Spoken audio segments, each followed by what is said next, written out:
வந்திருக்காங்க.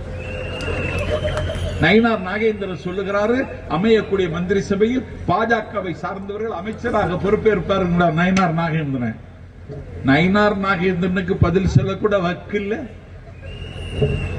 அதிமுக கட்சியை அழிச்சிட்டியே. அந்த கட்சிக்கு ஒரு பொருளாளர் இருந்த ஊரு சார்ந்தவன், அவன் ஒரு வித்தியாசமான ஆளு. ஆப்பிளுக்கு மாம்பழத்துக்கு வித்தியாசம் தெரியாத மாட்டேங்க. திலகபாமா பாட்டாளி மக்கள் கட்சி வேட்பாளர் இங்க நிக்கிறாங்க. சின்னவங்களுக்கு மாம்பழம், ஆப்பிளுக்கு ஓட்டு போட்டுக்கிறான் சீனிவாசன். ஆப்பிளுக்கு மாம்பழத்துக்கு வித்தியாசம் தெரியாத மடையெல்லாம் எப்பா உங்க கூட எப்படா கட்டி ஆள்றது? எங்க எங்க கொண்டு விட்டுட்டீங்க தமிழ்நாட்டை? திமுக ஆட்சியை மக்கள் விரும்பல. நான் திமுக தோழர்களுக்கும் சொல்லுகிறேன். நான் திமுகவில் 7 ஆண்டு காலம் எந்த கட்சியிலும் சேரல. நான் திமுக மேடையில பேசுறேன்.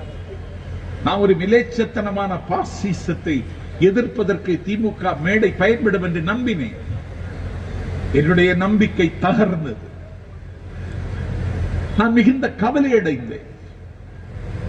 ஒரு மாட்டுக்கரை வைத்திருந்தான் என்று வீடு புகுந்து வெட்டுகிறான். ராஜஸ்தானில், மத்திய பிரதேசத்தில், உத்தரப்பிரதேசத்தில் மாட்டுக்கரை வீட்டில் வைத்திருந்தான் என்று வெட்டி கொல்லுகிறார். என்னுடைய உணவை நான் தீர்மானிக்க முடியவில்லை.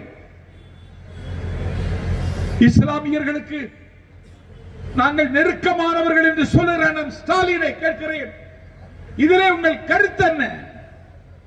உங்கள் கண்டனத்தை பதிவு செய்தீர்களா? உங்கள் கவலையை வெளிப்படுத்தினீர்களா?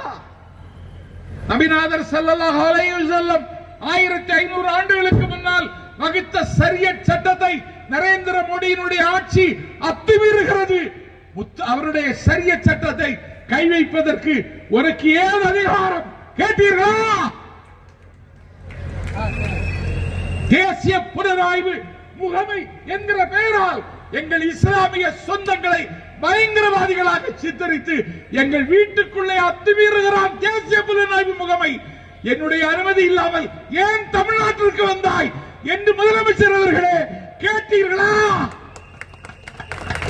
168 பேர் கோவை குண்டுவெடிப்பு வழக்கில் கைதாகி 8க்கு 4 கொட்டடியில் கோவை சிறையில் இருக்கிறார்களே, அவர்களை விடுவிப்போம் என்று வாக்குறுதி தந்தீர்களே, அண்ணா ஸ்டாலின் அவர்களே விடுவித்தீர்களா?